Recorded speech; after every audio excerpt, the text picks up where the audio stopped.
One of the main challenges to true godliness can be summed up in two words: why bother? Why make spiritual investments that require present sacrifices?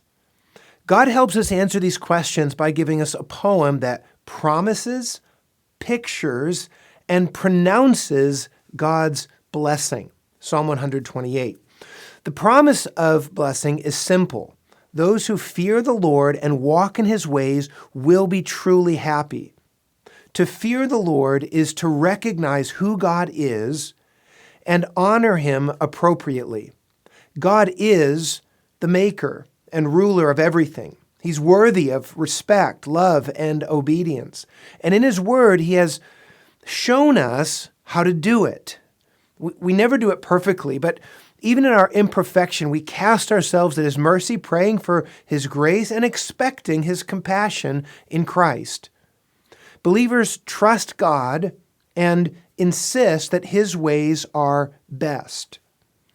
And the promised blessing is not simply a gift from God.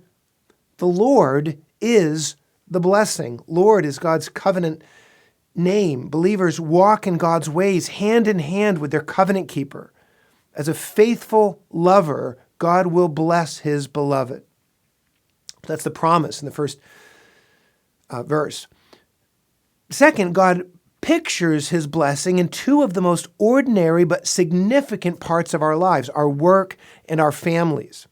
You shall eat the fruit of the labor of your hands and have a rich family life, God promises. As the previous psalm points out the possibility of laboring with your hands with nothing to show for it, likewise, it's possible for family life to be a burden rather than a blessing. And it is possible for work life to be a struggle. And of course, even the godly will struggle at work and at home. Sometimes believers' businesses fail. Sometimes their families fall apart. Job is a classic example of such a man. But such exceptions prove the rule that true godliness is genuine gain, as Paul says in 1 Timothy 6:6. It will change everything you do for the better at work, at home, and in all other arenas. The writer closes with a pronouncement of blessing upon those who seriously pursue it.